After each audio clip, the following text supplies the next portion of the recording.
Good evening, and thank you all for coming. This is a great honor for the Dale Bumpers College of Agricultural, Food, and Life Sciences and the University of Arkansas as a whole. Last year, we celebrated the 15th anniversary of the naming of Bumpers College, and it was a great privilege for me to meet our college's namesake, Dale Bumpers. Senator Bumpers, Mrs. Bumpers, may I ask you both to stand to be recognized?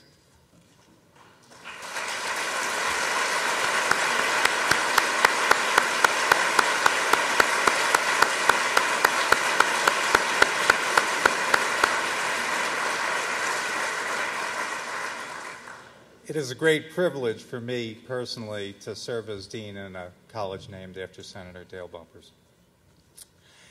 Thank you for returning this year with your close friend, President Bill Clinton, who has graciously agreed to be the inaugural speaker for the Dale and Betty Bumpers Distinguished Lecture Program. The purpose of this program is to promote three things: the international prominence of Arkansas food and agricultural industries, the importance of environmental stewardship for the strength and vibrancy of our economy, and human quality of life, including child wellness, human development, and healthy living choices. Not in our wildest dreams could we have imagined a better inaugural speaker than President Bill Clinton. President Clinton's participation is a tribute to the tremendous work done by Dale and Betty Bumpers over a lifetime of distinguished public service. For us in the Bumpers College, it is also a recognition and a validation of the importance and stature with which this lecture program has been conceived. In addition to President Clinton and Dale and Betty Bumpers, I would like to recognize some other special guests joining us today. They include University of Arkansas System President Don Bobbitt and his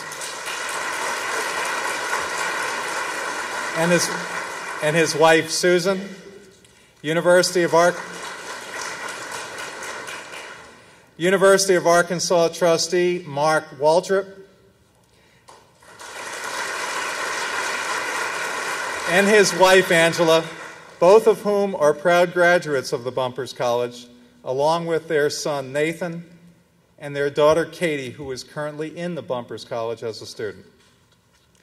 Also joining us tonight is Dr. Mark Cochran, Vice President for Agriculture, Division of Agriculture.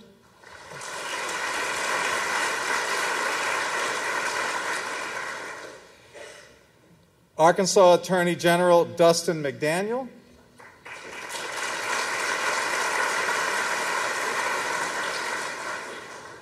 And the Bumpers' children, their son Brent,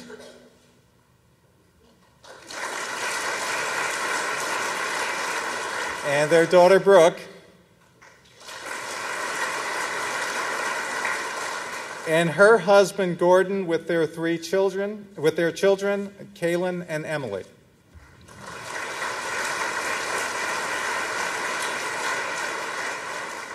Thank you all for joining us on this historic occasion.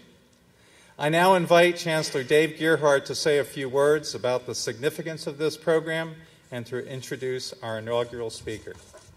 David?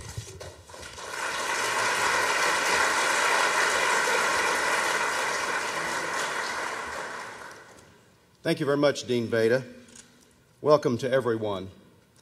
As you noted, Senator Bumpers was here on campus last April to help celebrate the 15th anniversary of the naming of Bumpers College. President Clinton also joined us the previous year for the dedication of the Richard B. Atkinson Memorial Courtyard. It's an absolute honor and privilege to have President Bill Clinton and Dale and Betty Bumpers back on campus. As three of the finest leaders this state has ever produced, indeed any state has ever produced, you will always be received here at the University of Arkansas with open arms. Before I invite the President to begin his lecture, I'd like to say a few words about Dale and Betty Bumpers. It's difficult to overstate the impact they have had on the University of Arkansas, the state of Arkansas, and indeed our nation. Dale Bumpers understood the relationship between research and scientific advancement. He further understood that government had both a role and responsibility to shape and advance scientific research. As a graduate of our university, he also knew what kind of impact university research could have on the state and nation.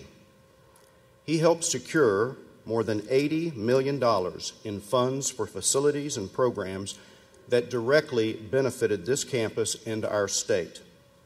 They include the John W. Tyson Center for Excellence for Poultry Science, the Poultry Health Laboratory, the Research Feed Mill, the Pilot Processing Plant, the USDA ARS Poultry Production and Product Safety Research Unit, all of which are based right here on campus.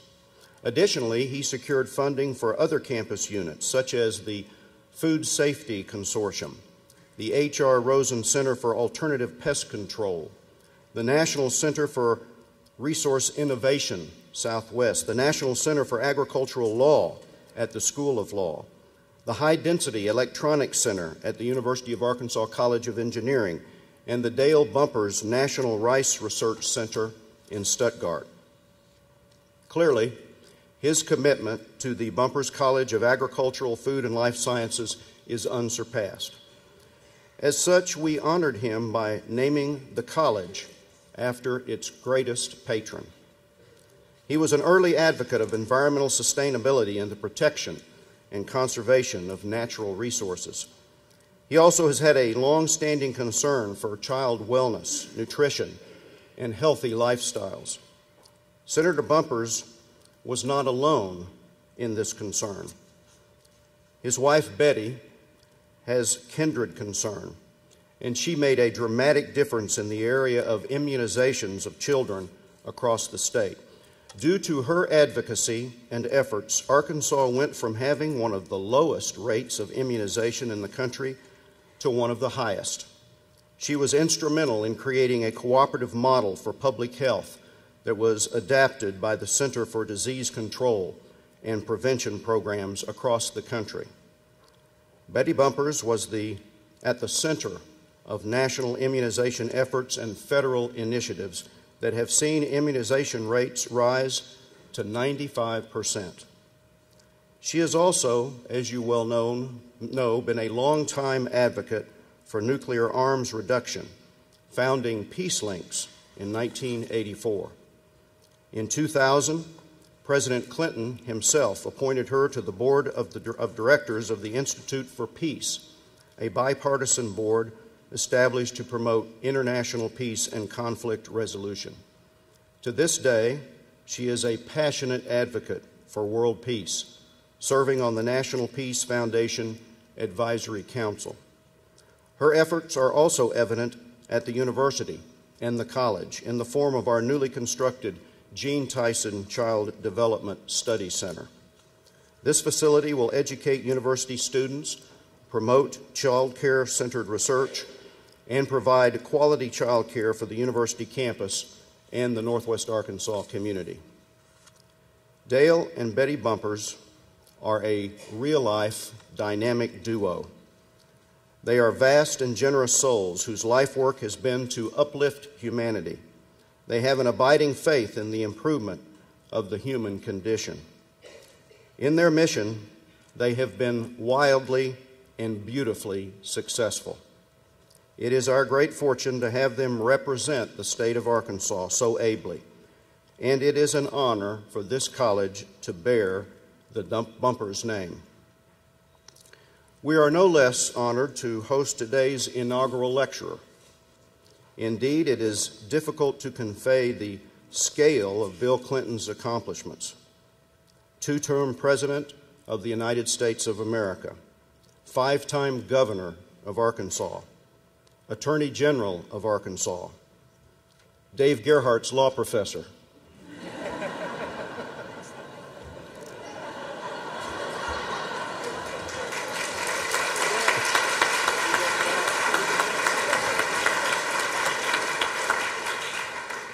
Sorry about that, Mr. President.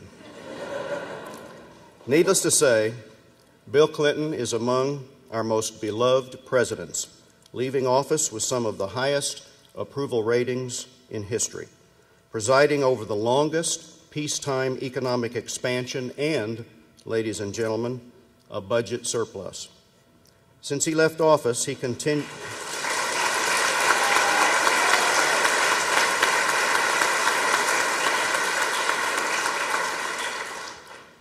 Since he left office, he continues to use his power and influence, working alone and with other presidents and world leaders in transformative initiatives related to AIDS, the tsunami relief, and quality of life issues for the people of Haiti and across the African continent. He is a dear and devoted friend of this university and of Dale and Betty Bumpers. President Clinton is also one of Arkansas's favorite sons. By any accounts, nationally and internationally, he is the most popular and most admired person in the world. And ladies and gentlemen, he belongs to Arkansas.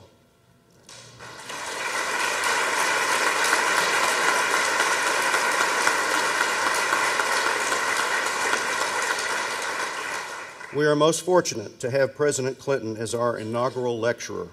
He has thought long and deeply about the issues this lecture program is committed to addressing, and he brings a unique perspective as a world leader and native Arkansan. Now, Mr. President, by the look of you, I think you're probably still working out. We want you to have the latest athletic gear here. So we've got a tracksuit for you. And I hope the next time we see you on television, you're going to be wearing this tracksuit. Ladies and gentlemen, please welcome the 42nd President of the United States, William Jefferson Clinton. Thank you. Thank you very much. Thank you. Thank you very much. Thank you. Thank you.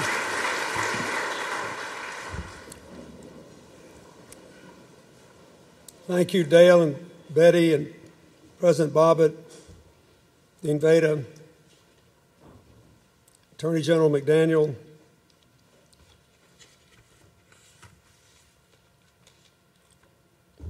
Trustee Waldrop. Thank you all for being here. I also want to thank my longtime friend Frank Broyles for being here and for his support of a national effort in another aspect of health care, the fight against Alzheimer's, which my wife was involved in the Senate. Thank you for being here.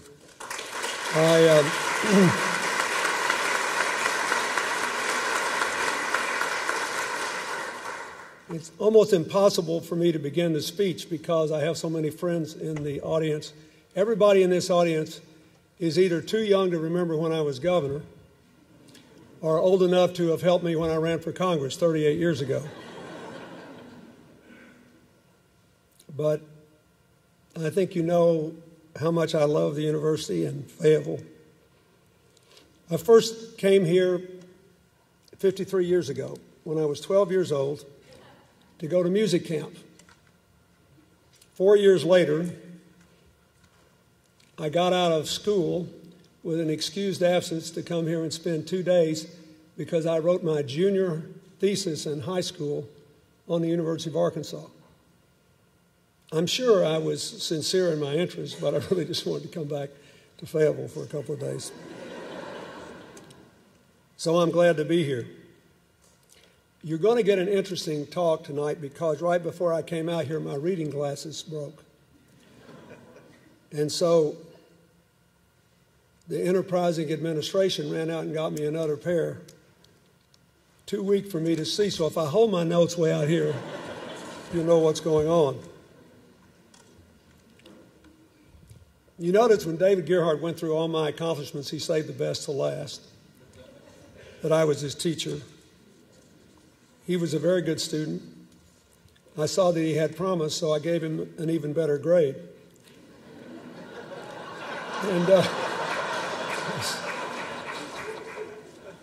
And I reckon he's earned it. I'm very proud of him and his brother Van and his family for the contributions they made to our state. I want to say a few personal words, too, before we get into the more serious part of my talk. Everything that was said about Betty Bumpers this morning is true, but one of the things that I think all of you should know is the profound influence she had over people who cared about the health and welfare of children all across America before it was the thing to do. And the profound influence she had on the people who cared about the cause of world peace and what would be necessary to avoid the most calamitous consequences of war, when it was actually still politically dangerous to say what was factually obvious. Hillary always said that it's a good thing families worked out the way they do because women always had the responsibility gene. And Betty Bumpers has the responsibility gene on steroids. I'll never forget the day when the Secretary of Health and Human Services, when I was president, Donna Shalala, came to me and said, well, we finally did it. We have finally immunized more than 90% of all the children in the United States. And the first thing I thought was, that's because Betty Bumpers put it in our heads to do so and told us we had to do it years ago.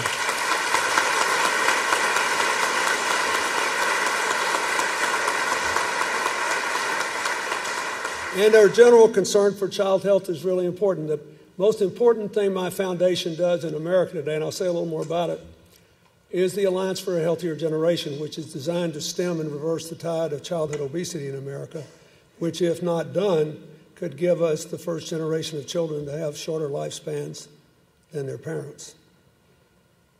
That, too, is something that grew out of a sensitivity I developed in no small measure because at the beginning of my career, I got to know Betty.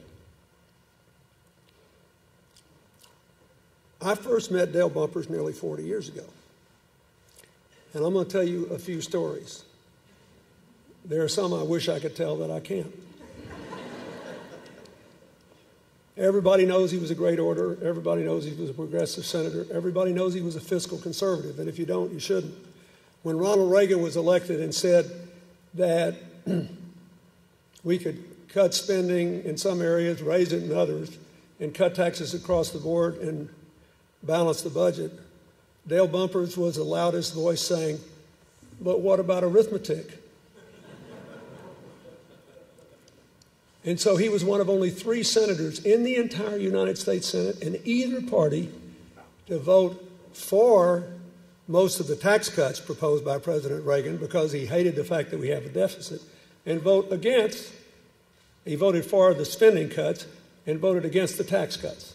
Only 3 senators did so because it was obviously more fun to spend money and cut taxes. It's like eating all the candy you want and never having to go to the dentist. When he ran for the Senate, I knew he was a great orator, and I knew he'd been a great governor. Dale loved nothing better when I was president than to introduce me to people as the second best governor Arkansas ever had. But the thing that made him successful was that he's one of the keenest judges of human nature I ever met. Now, the first time I met him, he was running for the Senate as a wildly popular governor against Senator Fulbright. And the truth is, just about all of us knew Senator Fulbright could probably not win another term. He'd been in the Senate 30 years. But I had worked for him in college, and that job enabled me to graduate from college. If I hadn't had the job, I probably would have had to drop out. And I was running for Congress. So I gave a 2-minute speech or something at the end, and it was a great night in Russellville at the River Valley political rally. The late Senator Robert Byrd was the guest speaker, and he played the fiddle. And he did it pretty well. So after it was over, I went up to shake hands with then Governor Bumpers. And he knew I was 28 and just starting out, nervous as a cat. And he knew I had worked for Senator Fulbright. And he shook hands with me, a kid he'd never met before, and he said, "Look, I know that you may be mad at me, but I believe Senator Fulbright will not be reelected. I respect what he's done for Arkansas, but I think I'd be the best person to replace him. And sometimes politics is a tough business." He said, "You're younger than I am, and someday you may think you should run for the Senate against me. And if you think it's the right thing to do it, and remember that I told you." And I thought, I'm not sure this guy means it, but he sure is smart.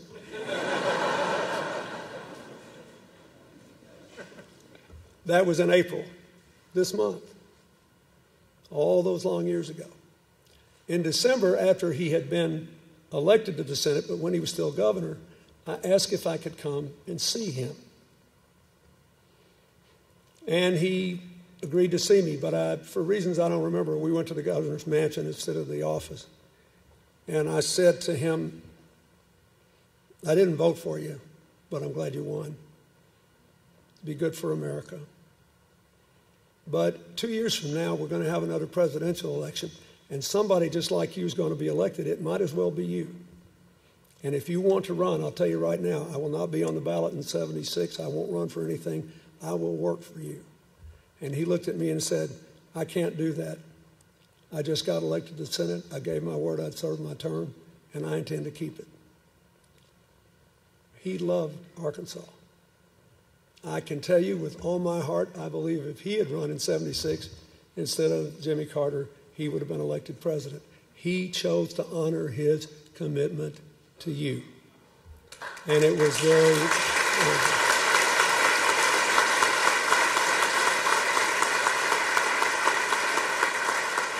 So I got to where I'd call him for advice. And so 1976 comes along, and I'm running for Attorney General, which is, I told Attorney General McDaniel when he got the job, it's the best job I ever had in politics.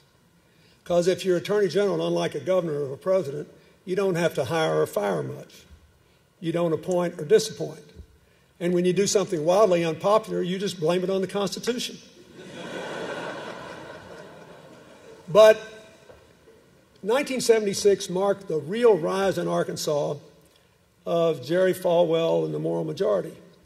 And he had all these followers who were watching him on television, and they got little questionnaires. And there was like 10 or 15 questions that they were supposed to ask every candidate. And so one day I was in the Faulkner County Courthouse, and I walked in the county clerk's office, you know, where the absentee ballots were cast, and this lady whipped out the questionnaire. And she started asking me questions. And the first question was, "Are you a Christian?" The second question was, "Are you a born-again Christian?" But then there were like 13 questions.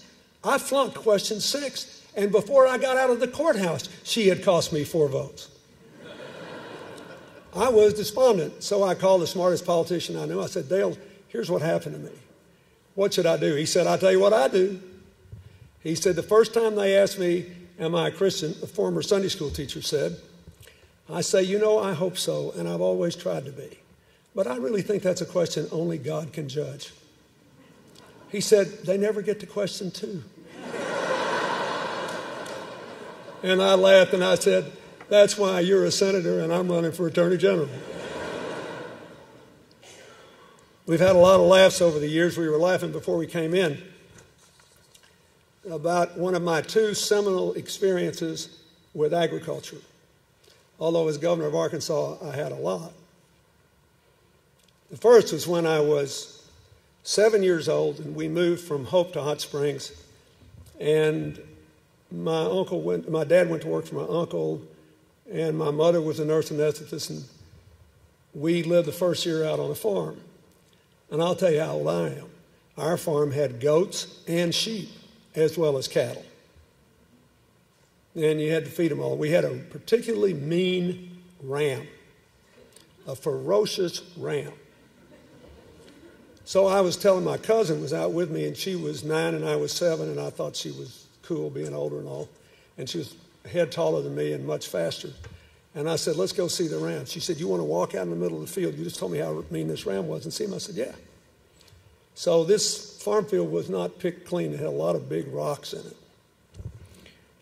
And we walked to see the ram, and the ram started coming at us. She, being older and smarter, turned around and ran like crazy. I was young, little, and fat and slow. So I decided to run up to a tree and try to let the ram chase me around the tree. The problem was the tree was only about that big around. This is a true story. The ram caught me, knocked me on the ground, and headbutted me in the skull and the gut 23 times before my uncle got there. 23 times, I counted. Blood was gushing from my head. My uncle picked up one of these huge rocks, hit the ram smack in the middle of the skull. He shrugged and walked off. Didn't run off, didn't squeal, didn't whine. I was lucky not to be killed. I concluded 2 things from that experience. One is I was too hard-headed for my own good. 2 is I didn't think I wanted to be a farmer. But when you're a governor, you got to support the farmers. And one of the things you have to do as governor is every year go to Gillette in the middle of rice country to the Gillette Coon Supper. Now, Gillette has about 800 people. It's the smallest town in Arkansas that fields a full 11-man football team. And very often they win their district because they raise enough money to support the team with this Coon Supper that has 1,500 people every year, twice the population of the town. And if you want to be elected something, Arkansas, you've got to show up. So one night the weather was bad, and David Pryor didn't even want to go, and Dale did, so we got an airplane and we flew down there. And it was snowing, and it was kind of icy snow, messy, you know. And Gillette has just a one-lane airport. So this guy comes and cleans it off. There's lights on the side. And, you know, every airstrip has a big white paint, and then the angle is written in numbers on the end. So the guy that cleaned the strip cleaned it and stopped right at the end of the white line, over the white line. The pilot, wanting to give us maximum amount of distance to stop the plane, thinking that, you know, there might be some ice on the runway, tried to land exactly on the white line. He landed about a foot short of it, hit 4 feet of ice. The nose crashed down on the runway. Both the propellers were mangled, and we went into a spin out into a rice field. And Dale's kind of a white knuckle flyer anyway. We're sitting there, he said, get out, get out, get out. So we finally got out, and I said, we'll never lose Gillette again. And then I looked at him and I said, you realize how many politicians we almost made happy? About 2 years ago, after all these long years, Dale Bumpers found and sent to me a copy of a picture of the plane we crashed, sitting out in the rice field with the nose busted and the propellers mangled. It said, Dear Bill, a happy reminder of the night we almost bought the farm. I thank you for your friendship and for your leadership, for everything you ever did for me, for Arkansas, and for America. When you left the Senate, it was a poorer place. If it hadn't been for you and David Pryor, my economic plan in 1993, which gave this country the longest economic expansion in history, and 4 of my 8 budgets running surpluses would not have passed. We proved that invest and pay for it economics is better than trickle-down economics. We did too good a job. The country is so prosperous that they forgot how it got there, and they went back to the old way with the same results. I hope one day we will be on a more disciplined path to investing in our common future and paying for whatever we decide to do and cutting whatever we decide we don't want to pay for.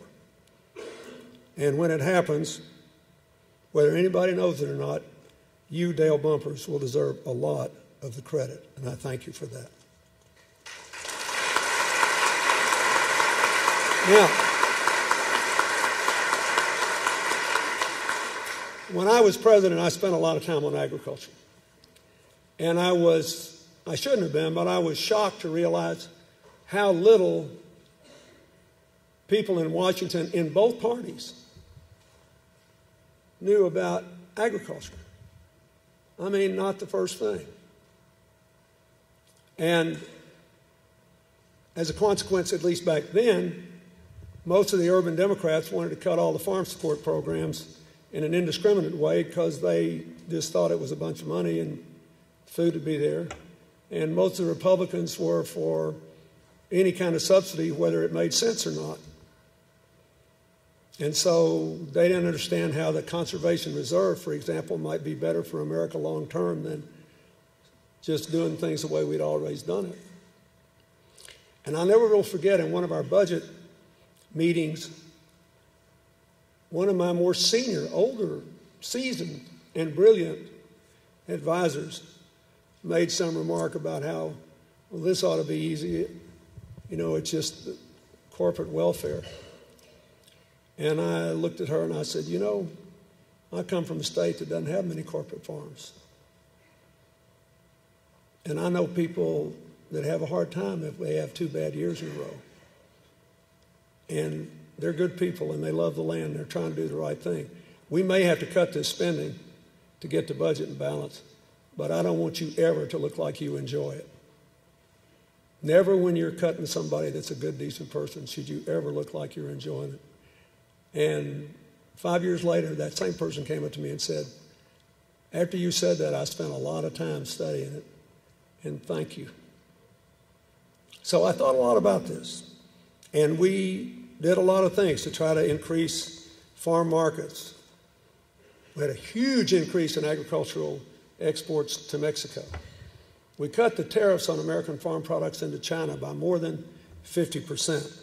We did a lot of other things to try to help move food more efficiently from farm to market, but also to protect the environment, to promote the conservation reserve, to let the farm support programs go to setting aside land and protecting watersheds, as well as producing food, to try to help farmers who grow things that aren't subject to farm support programs, but we need, like local fruits and vegetables, to try to redress some of the injuries done to African American farmers. We did a lot of those things and learned a lot. And since I've been out of office, I spend most of my time with farmers who do things those of you who are students here wouldn't recognize, in places where people often live on $1 a day or less. But here's what I want to say. If you're interested in food production, we have 2 big challenges. First is that there are now 7 billion people in the world, and there'll be 9 billion by 2050, and we got to figure out how to feed them all, because it is morally unacceptable to let children starve to death because of where they were born by accident. The second thing and that's in the poor countries. The second thing we have to do is figure out how in the rich countries to feed them all so the way they eat doesn't kill them soon, which is what is happening with this rising rate of diabetes to breathtaking proportions among our young people. And it will require changes in how we deal with both agriculture in poor countries and agriculture in rich countries. To deal with the poor countries first, the problem of agriculture is illustrative of the problems I face in Haiti and Africa, East Asia, poorest parts of Latin America. Poor people are just as smart as we are and probably work harder to keep body and soul together, but they do not have the systems we have and take for granted. Just for example, think of all the systems you're taking for granted today. You haven't even thought about it, but you'd be surprised if the microphone failed, if the lights went out, if the air conditioning didn't work. If you get bored with my speech, you can get out of here and go to the bathroom. I spend lots of time in places where none of that can be taken for granted. In a cruel metaphor, During the inaugural speech of the president of Haiti, the microphone failed because the only one cord that was there got severed. And it took us 15 minutes to re-rig everything so the guy could give his speech. They don't have systems. Systems make life predictable and give predictable, positive consequences to good conduct. That's what you're doing here. You're going to get an education, you're going to learn things, you put your skills to work, and you will have a rewarding life, and you will at least get rewarded enough for it that you'll be able to keep body and soul together, establish a family, have your own kids, and keep the roll of life going on. That's what systems do. Now I'll tell you a story. We work with farmers in Rwanda, Malawi, Tanzania, Colombia, and I find they're incredibly smart. In Colombia, the people I work with are all women. They were blown out of their villages by the narco traffickers and the violence. They figured out, I had nothing to do with this, they figured out that the Tana River in northern Colombia was maybe the best place in the world to grow organic spices.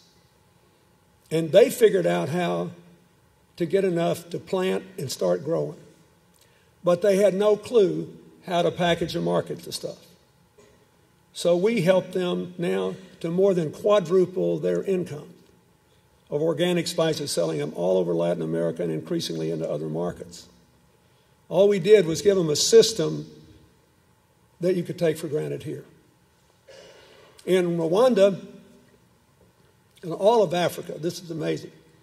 The average farmer farms an acre or less, pays a ridiculous amount of money for seed and fertilizer, and then, having brought in a crop, since they don't have any cars or trucks, and the roads are rough, have to give up half their income, half, just to get the food from the farm to the market.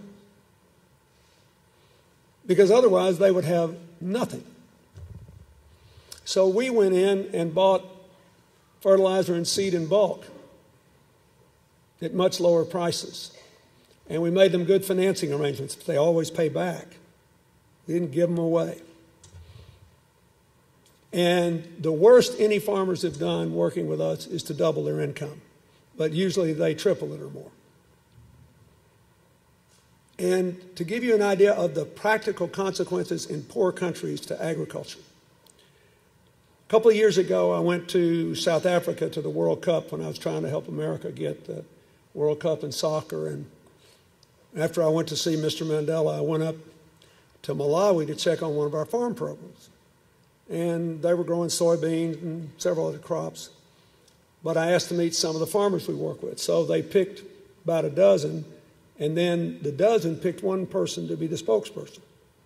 There were 11 men and one woman. They picked the woman. All the guys had farms of between 1 and 2 acres. The woman, who was a widow with one child, sole asset in life was a 1/4 acre of land. The year before we went to work there, she earned $80 for a year. Somehow she and her child were still alive on $80 for a year. So we gave her the seed, the fertilizer, we got rid of her pests, and we took her food to market for free. Second year, she earned $400, a 5-fold increase, and believe it or not, much higher than the per capita income of rural Malawi. And she looked at me with tears in her eyes and she said, "This is the first year my child has ever been able to go to school." Because in the poorest countries of the world, very often they have to pay tuition because there's no government tax base. Those people need systems. First time I went to Rwanda to look at the farms, it had been probably 5 years since the genocide. No, 8, 9 then. And I saw the soil was red clay, kind of like Georgia. And I got down and started digging in the soil, and this African farmer started howling, laughing. I said, "What are you laughing at?" He said, "We have all these other people come here, and they promise us this, they promise us that. He said, "You are the only person in the world who's ever come here to check the soil." I said, "It's a bad habit." And I told him about growing up in Arkansas. We talked. Anyway, all the Rwandan farmers are doing fine. So then we brought back their coffee industry. Then we got them a coffee roasting operation. We brought back their soybean growing. Then we got them a processing operation. And always taking the food from farm to market. I read the other day they're predicting another famine in the Horn of Africa. You know, that's eastern Ethiopia, Somalia, Djibouti, northern Kenya. Now, here's what I want you to know. About 5 years ago, I went to Ethiopia, where I don't do any farm work yet, to visit some of the solar villages we had helped to establish and to look at our efforts to build clinics in the country, because Ethiopia has good health care in their cities. A health minister, you would be proud if he were the director of the Department of Health in Arkansas.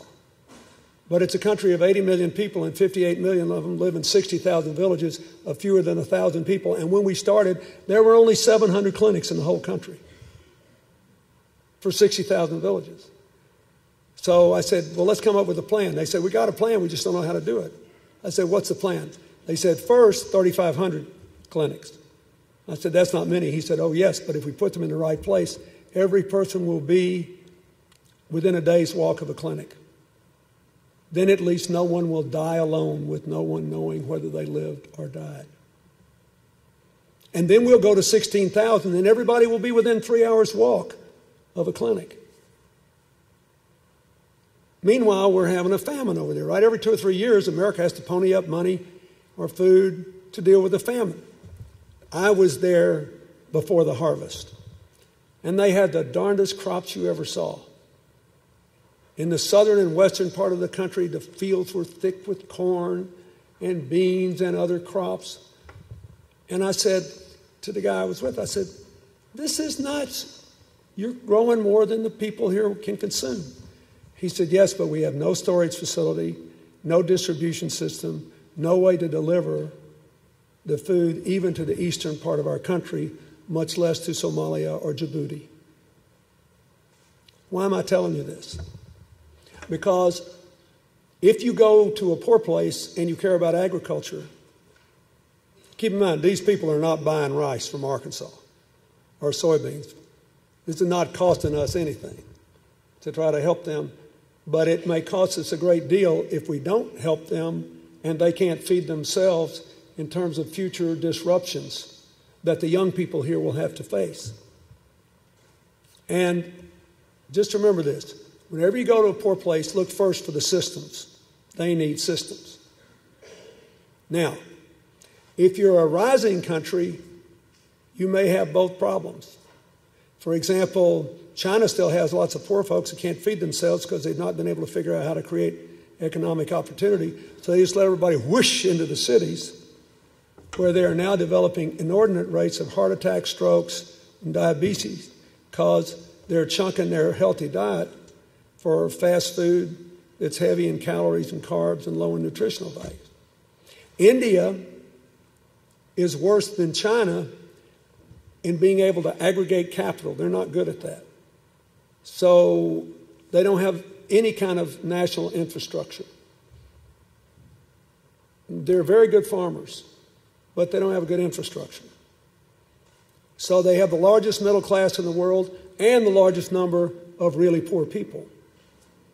So even in the rural areas which are totally self-sufficient in agriculture, they can't figure out a way to get the food to market. So people keep going into the cities. Same thing happens in China. India had arguably the healthiest diet in the world by some measurements, and now they have huge amounts of heart attacks and strokes. More people die of heart attacks and strokes by far now than die of AIDS in India, and rising rates of diabetes. So those places need systems and management. Now, rich countries, we have systems. That's how we all got here, right? I cop a grade for Gerhardt, and before you know it, he's running the universities. I mean, it's systems, right? I drove all over the campus today, trying to remember what it looked like when I first saw it 50 years ago. It was thrilling. When you named this college for Dale Bumpers, to me, it was thrilling. When I saw the Tyson building, it was thrilling. I raised standards on food processors to the agriculture department. My first year as president, to ensure safer food, and the late Don Tyson supported me in raising the standards on food processing. I will never forget it, because he understood that as long as the same rules applied to him and all his competitors, we'd all be better off if nobody got sick eating what they were supposed to eat. System. The problem with all systems is they're like people. They get long in the tooth. And you reach a point where people running the systems become more interested in holding on to what they got than creating tomorrow, more interested in present position than the purpose for which they were set up. And America, and we're not alone in this, has a food distribution system that has had to deal with a phenomenal rise of both parents working or children being raised in single-parent homes, where people have just enough income not to be hungry and below the poverty line, but not enough to be secure, where there are enough hours in the day for the parent to work and earn a living to support the children, but not enough to be free to cook a nutritious meal or monitor a child's eating, where school children sometimes get 40 to 50% of their calories from drinks in schools that have too much sugar for them to safely avoid the risks of diabetes. And so I think as American agriculture, we're going to have new markets. There are countries all over the world. The Saudis know they're growing fast and they can't grow food in the desert past a certain point. The Chinese are already so worried about water supply problems because Beijing has 27 million people, for example, and it's draining their water, that their southernmost river, the Yellow River, is dry parts of the year, and the Yangtze, the two being the basic backbone of Chinese civilization, they have built these two huge gravity-driven canals from the Yangtze to the Yellow to fill up the Yellow when it's dry, and some Chinese engineers, not American environmentalists, Chinese engineers believe that the result of this experiment may be to dry up both rivers for significant parts of the year. You should not want that to happen. You should not wish them ill. You should hope that we can build a common future. Meanwhile, how are we going to feed all those people in the cities? There will be lots of markets for American exports if we continue to do what we know to do. What we have to do is to re-examine every aspect of the food distribution system in America to try to make sure that we drastically cut the rate of childhood obesity and the likelihood of diabetes. We already spend 17.5% of our income on health care. No other country spends more than 12%. That's $850 billion to $1 trillion a year we're spending, not to be healthier, but because of the system we have. And $150 billion of that is directly caused by the excess rates of diabetes we have. Not type 1 diabetes, the kind you're born with, type 2 diabetes, the kind you get from living. How you eat or don't, how you exercise or don't. Therefore, when somebody tells you they want to cut agricultural research, say no. And say, not because you're trying to find a way for any of our great agricultural companies to make more money, but because we have to find a way to feed our people and save the next generation of children. And everybody ought to be a part of this. I don't believe there's a devil in this story. I don't believe anybody set out to create this problem. And when I started working on this, first thing I said was, we got to do something about these drinks in schools that's killing kids. And I believe I can make a deal with the soft drink companies. And all the people who have been laboring in these vineyards, they looked at me like I was 3 bricks shy of a full load. They said, oh, that poor man, he's past his prime and he's become demented. And he doesn't understand that the only way we can do this is to whack a 25-cent a bottle tack on soft drinks, which had about as much chance of passing as me developing a 4-foot vertical jump at 65. So I got together Coke and PepsiCo and Cadbury Schweppes and all the big Coke people. And I said, look, all the big soft drink people. And I said, look, here's the deal. Do you want these kids that are in our schools to be healthy, financially successful customers of yours when they're in middle age? Or would you like them to become diabetics in their 30s and start going blind or losing their legs or otherwise become an enormous burden? They made a deal. People said, oh, they'll never keep the deal. Within 4 years, there had been an 88% reduction in the total volume of calories served to children in cafeterias and vending machines in the 90+% of American schools that were participating. Because they understood that food has to be good for us. It can't be a source of our own demise. And the universities are going to have to figure out how to do this where people can all win. This is an exciting time to be interested in food production because of what's going on in the poor countries, what's going on in the rising countries, and what's going on in your country. And I urge you to remember that the important thing about a university is it remains vital. Just as exciting to me to be here today as it was 53 years ago the first time I walked on the campus, because they're always learning, always looking for the truth, always pushing back barriers, and nobody thinks they know everything. The thing that frustrates me so much about American political life today is that to express doubt is a sign of weakness. To violate a predetermined ideological position is a recipe for defeat. The whole essence of university life is that life is a constant process of learning, and nobody's right all the time. And even a broken clock is right twice a day.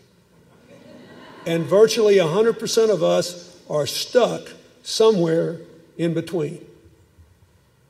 So I ask you to think about that. We have to learn how to feed the poor countries, and we have to learn how to feed our country and the other wealthy countries better. Thank you very much.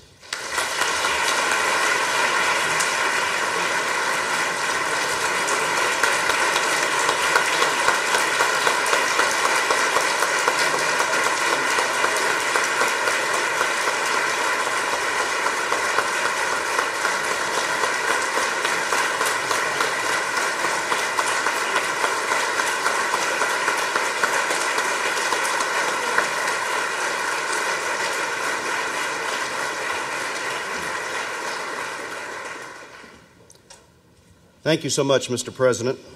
It's a marvelous talk, and we're so grateful to have you here to honor the bumpers. For the question and answer session, we have two students who will present questions to President Clinton.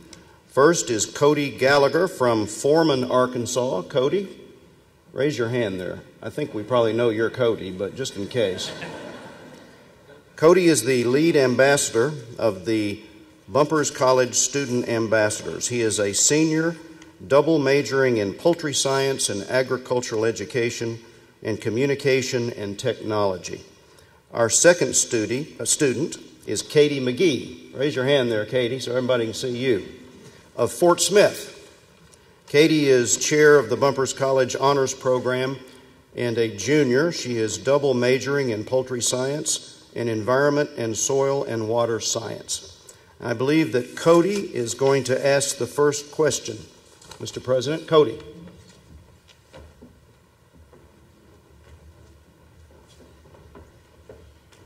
Our first question today is from Nathan Tompkins. He's a junior in horticulture, landscape, and turf sciences from Edmond, Oklahoma.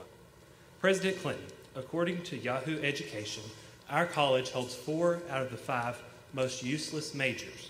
with agriculture and horticulture ranking in the top 5. Some of your foundation's focus includes climate control, climate change in regards to forestry practices and sustainable development in foreign countries. What is your reaction to this claim? My reaction is the same thing that I said when my aide in 1993 thought it was just the greatest thing in the world that got the agriculture funding. I mean, it's nutty.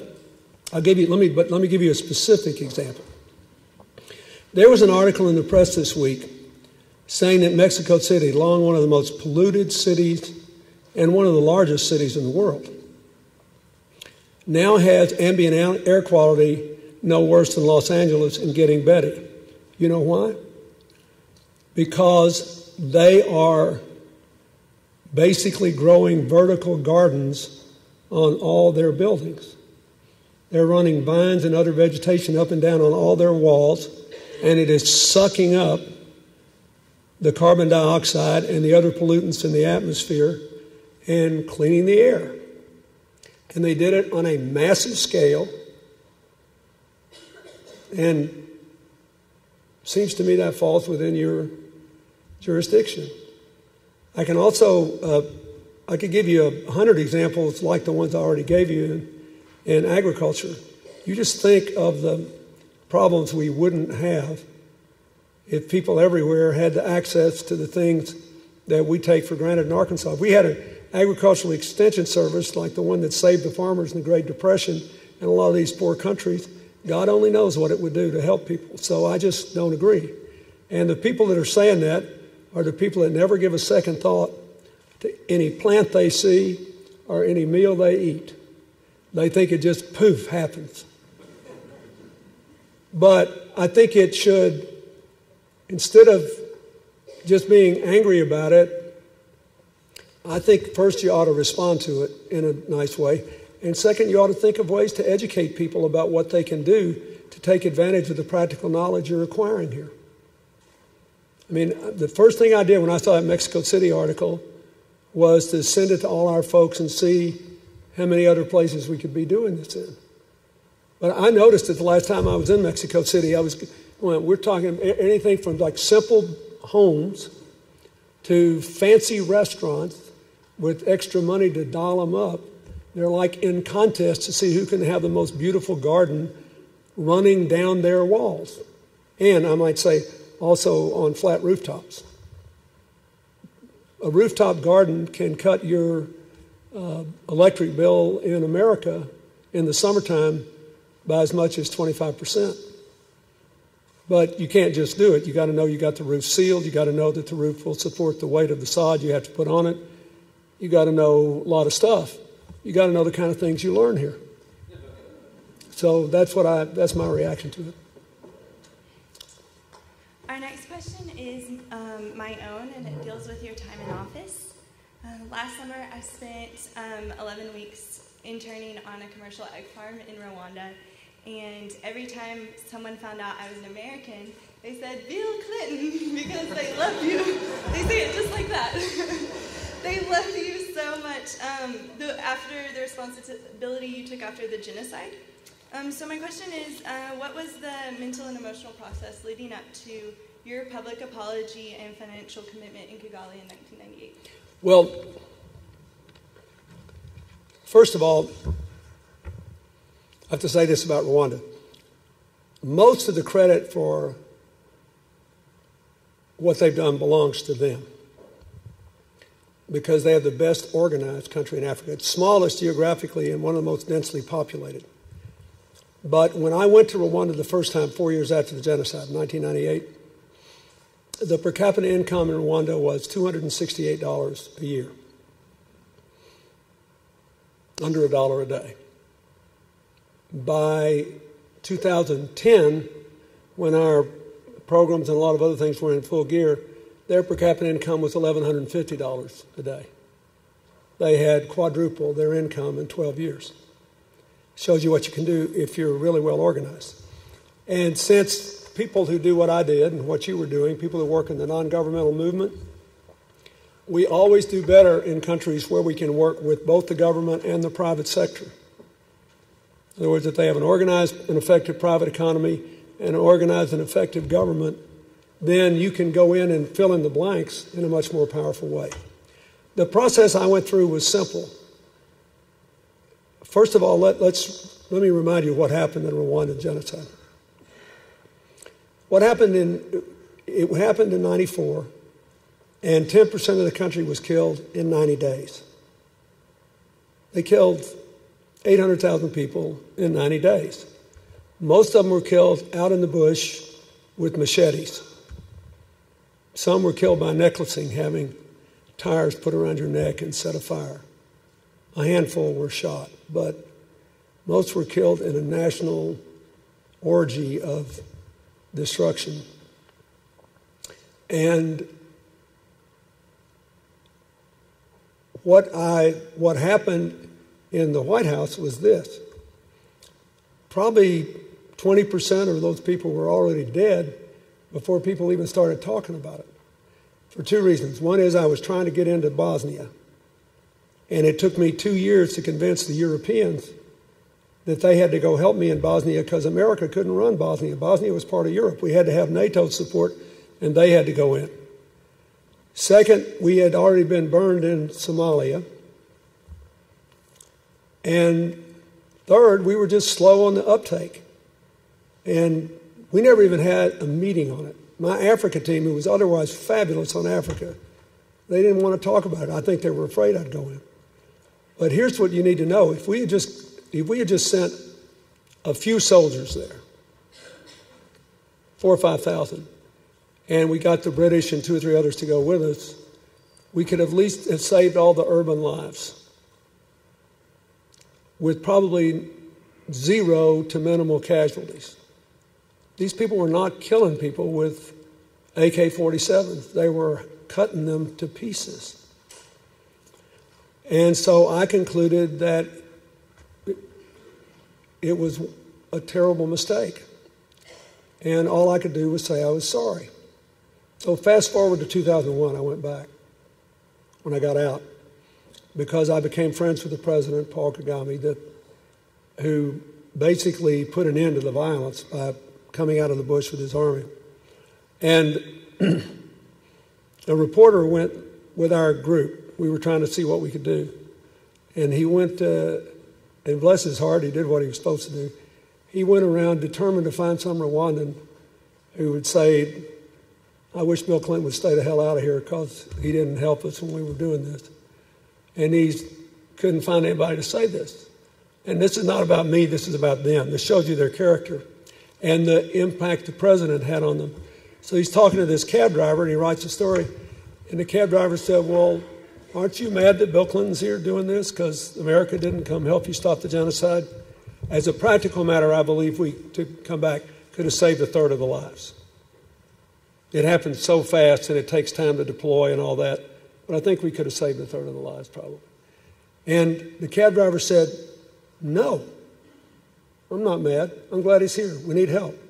He said, why aren't you mad?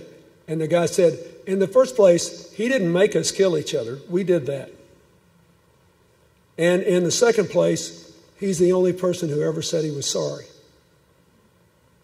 He said, you know, the French used to be here. The Belgians were around here. A lot of people had a lot more experience with Rwanda than America did. Nobody else ever said he was sorry. You should remember that today when this is debated. When people tell you they're sorry, you respect them. It is not always a sign of weakness if a country, especially a great country, says, I'm sorry. If you make a mistake and you're trying to do the right thing, sometimes it's a sign of character, not weakness, to say you were wrong. And look, I love the country. The first thing I did was help them finish their genocide memorial. Here are the kinds of things that Rwanda did. First of all, they set aside this genocide memorial. They had it was a poor country. They had no embalming services, so people just died out there. And the genocide memorial in Rwanda, outside Kigali on a hillside, is a huge crypt in 3 layers, which you've seen, right? And in it are the bones of 300,000 people. And their loved ones have come and enrolled them in a roll of honor. And then you've seen the museum where you walk in, and there is this huge, almost like plexiglass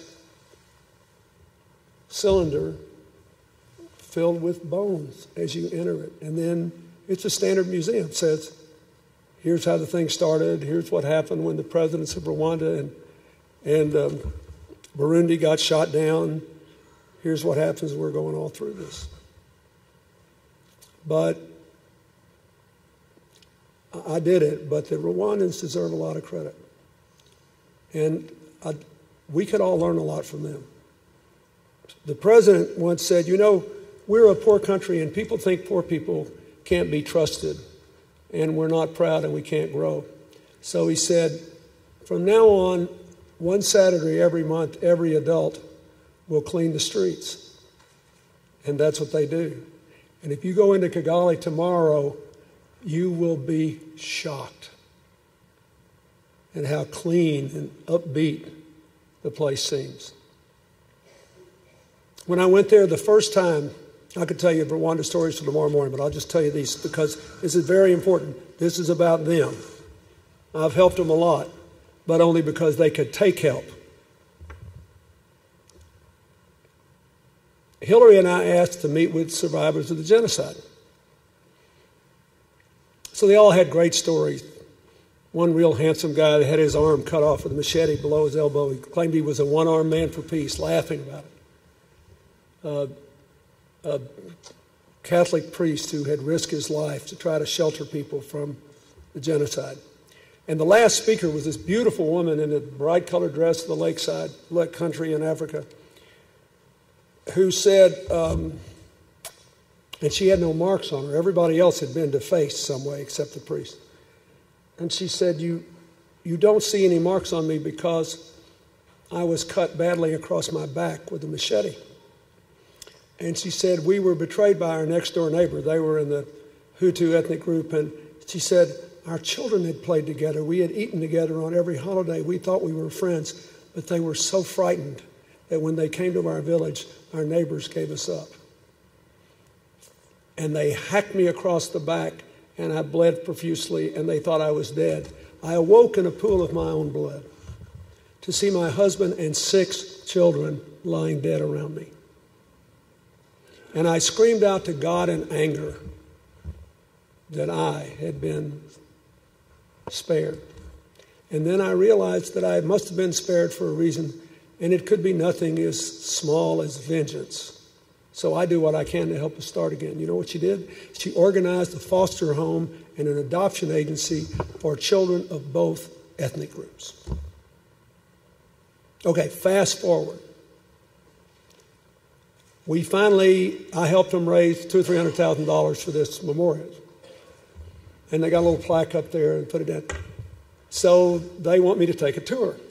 So this good-looking Rwandan guy gives me the tour. He was like 25 years old in a beautiful suit. He looked like he was a Hollywood actor.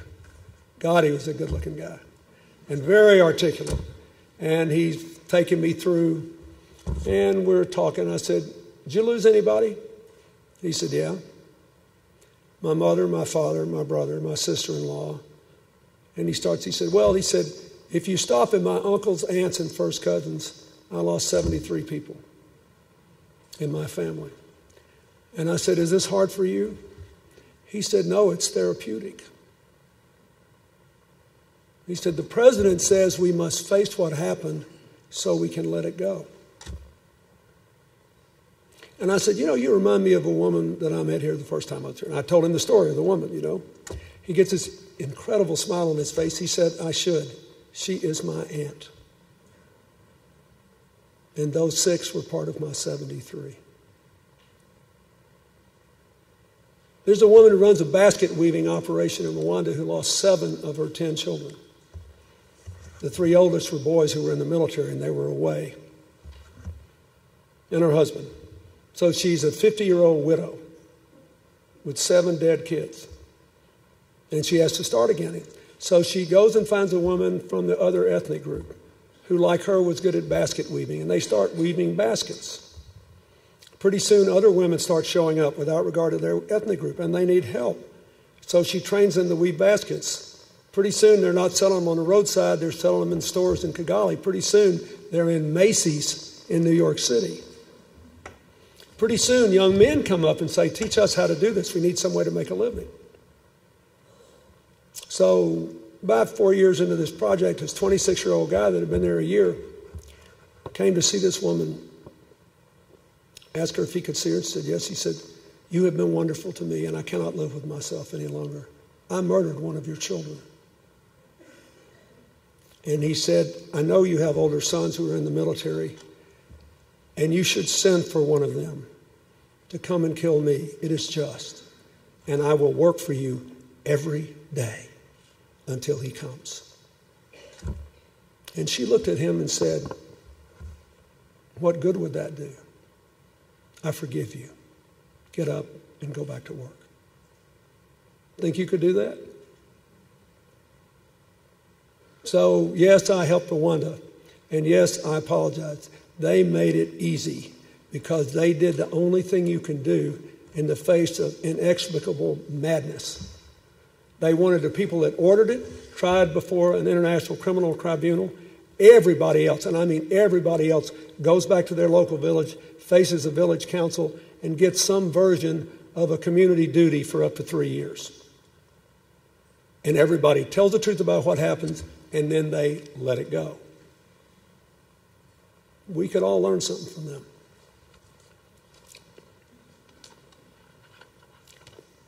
Go ahead. This is going to be our last question, and it's from Jana Heineman. She's a biological and agricultural engineering from Fort Smith. What are your thoughts on some ways our current government could cut back on our need for oil and increase the availability of renewable resources? Well, first of all, we are, for the first time in a long time, we reached a high of oil imports of 62% of our daily usage in 2005. We are now down to 47.5%, essentially for three reasons.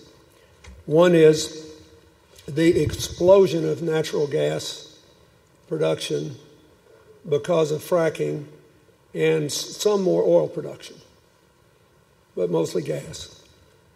Two is the greater efficiency of cars, leading us to use less. And three is other sources like biofuels and other things. These new auto emission standards, which were agreed to in the last year, one of the great achievements of the last year, and it's to show you what solves problems as opposed to what gets votes, because a lot of people don't even know what happened since there was no fight about it. The automobile companies, the automobile unions, the government, and all the environmental groups all agreed on a schedule to dramatically increase automobile mileage standards. Making the higher mileage cars will create 150,000 new high-tech jobs in America, and will use a lot less oil. So, and then the recession, we use less in the recession. I think going forward, we should continue to try to minimize our need for oil for transportation. We need more cars driven by natural gas and more electric cars. This Chevy Volt deal is a bum rap. They got a bum rap. If I were buying a car tomorrow, I'd go out and buy it and never give it a second thought. And I just helped Bogota, Colombia, sign a contract to replace all their taxi cabs and all their buses, and 100% of the cabs and the buses will either be all electric or electric and compressed natural gas. And keep in mind, natural gas emits far fewer greenhouse gases. Also, parenthetically, it's good for the Arkansas economy because our oil's gone and we got plenty of gas. But it's a good thing. We ought to, the 10% of the coal-fired power plants in America, which are the oldest, emit over a third of the greenhouse gases we get from coal. But they don't produce anywhere near even 10% of the electricity we get from coal-fired plants. We ought to get rid of them and substitute coal. Get rid of the coal and substitute gas, because they're just too inefficient and they cause too much trouble. But I think America really could become energy independent. If you look at now, there are challenges to fracking in some places that don't happen from Arkansas, let's say, up to North Dakota, in the Northeast, where we found a lot of gas. You got to be careful, mostly with the quality of the wells. When you hit a boom, everybody wants to get in it, and anybody that's ever drilled a gas well will tell you that, and knows anything about this, that the gas well is much more likely to malfunction than the actual pipes that go at angles underground. But there need to be standards, and you have to worry about the tailings and the wastewater that comes up. And the geology of these states has to be taken into account. But I live in New York, where we have some natural gas now, and in Pennsylvania, where they found a lot. And it's really interesting to me, like if you come to Arkansas because we're more comfortable with gas, there's not much difference between, at least there wasn't when I was here, maybe there is now, but there wasn't much difference between what a conservative Republican and a Democrat would say about how the well ought to be drilled and where it ought to be sited and what was yes or no, because it was something we were comfortable with. Up there, they want the money and they want the jobs, and they're scared to death because they've never done it before. And so I think we've got to go get this gas. It's the responsible thing to do. It's a great bridge fuel. And you just have to take appropriate steps. But let me give you another example.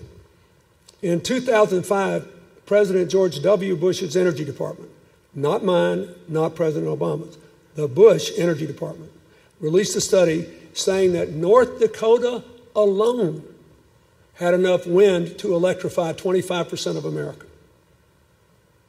And that the wind that blows from North Dakota's border with Canada to the West Texas border with Mexico was sufficient to electrify America many times over. The problem is, and this is no offshore windmills and all the controversy they generate. The problem is that in America, the wind blows where the people aren't. And so you go by these little towns, and they don't have sufficient transmission capacity to do it. So we need a different kind of grid. The same thing, interestingly enough, is true of solar power. Right now, solar panels have dropped 50% in price. This is really the Solyndra deal, by the way. You know all that controversy over Solyndra and the loan they got? The average solar panel used to be 15% efficient. The new panels are about 18% efficient. That is, they only convert 18% of the sunlight that hits them into usable energy. Solyndra was shaped like a cylinder and was supposed to oscillate a little, like a fancy windmill. And it was going to get efficiency up to 24 or 25%. But it was way more expensive to build. And the loan was supposed to get them through the early years of losing money, because all electrical products go down in price as they go up in value. Volume. Your iPad, your iPhone, right? Your iPod, they're all the same. And what happened was, after this whole deal was done, the Chinese put $32 billion more into solar subsidies, collapsed the market, and the Solyndra price differential was looking at a loss ratio of 9 years instead of 4. And it was not sustainable. But the good news is the average price of existing photovoltaic cells has gone down 50%. Every single scientific study that's been done ranks America first or second in the world in the capacity to produce electricity from both the sun and the wind. Today, most of our solar is distributed, that it doesn't feed into the grid. California's got people and sun. Arizona and Nevada do. By and large, in the rest of the country, most of the sun goes where the people aren't. So you can build great solar thermal plants, but not unless you have a distribution system. That is, I don't think it's just a matter of foreign oil, I think we can generate a whole new American economy. This sector of the economy, by the way, grew 8% even during the worst of the recession. The jobs pay more than average, and we can export the technology. We can make a killing exporting it to the Caribbean. Almost every Caribbean island, our nearest neighbors, could be completely energy self-sufficient, and they have the highest electric rates in the world because only Trinidad has any natural gas or oil. So everybody else is bringing in heavy oil or diesel. And in Haiti, for example, the poorest country in the Caribbean, the electricity costs 36 cents a kilowatt hour. I don't know what you're paying in Northwest Arkansas, but I guess it'd be somewhere between 4.5 and 6 cents, if I were guessing. Is that about right, somebody? More or less? So it's a gold mine for us in terms of exports. So that's what I would do. But I'm for taking the natural gas out. I think a lot of the fears are overstated. There are legitimate risks, but they're more in the quality of the wells when you've got people who aren't experienced drilling them and in what's done with the tailings and the wastewater that comes up. You have to be really careful about how you handle that, especially in agricultural areas or where it's near a water table. But if you deal with that, I think it'll be fine. Meanwhile, I do this other stuff too. Thank you.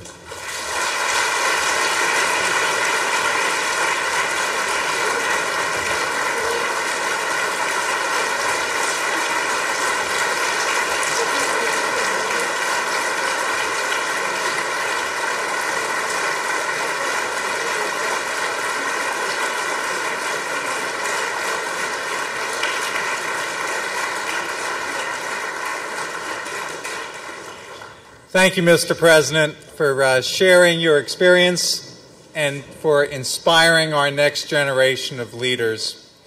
We are proud to be the Bumpers College, proud to be providing our students with an education for careers that matter, advancing food, family, and the environment. And thanks to you, Senator Bumpers and Betty Bumpers, for your inspiration through your careers.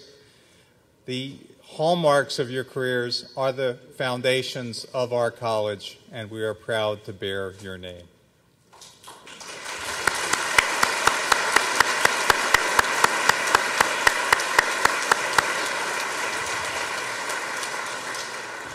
As a token of our appreciation and as a memento of this evening's event, I would like to provide President Clinton with a gift from us and also Chancellor and Mrs. Gearhart to Betty and Dale Bumpers.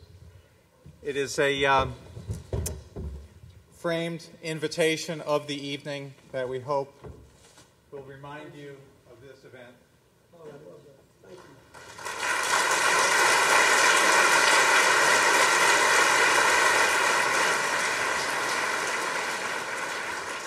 you. And we hope the track suit will help keep you healthy as well. Thanks to all of you for sharing this event with us tonight, which, as we have promoted, will be the first in an annual series of lectureships honoring Dale and Betty Bumpers. Thank you all. Have a safe trip home and a pleasant rest of your weekend. Good evening.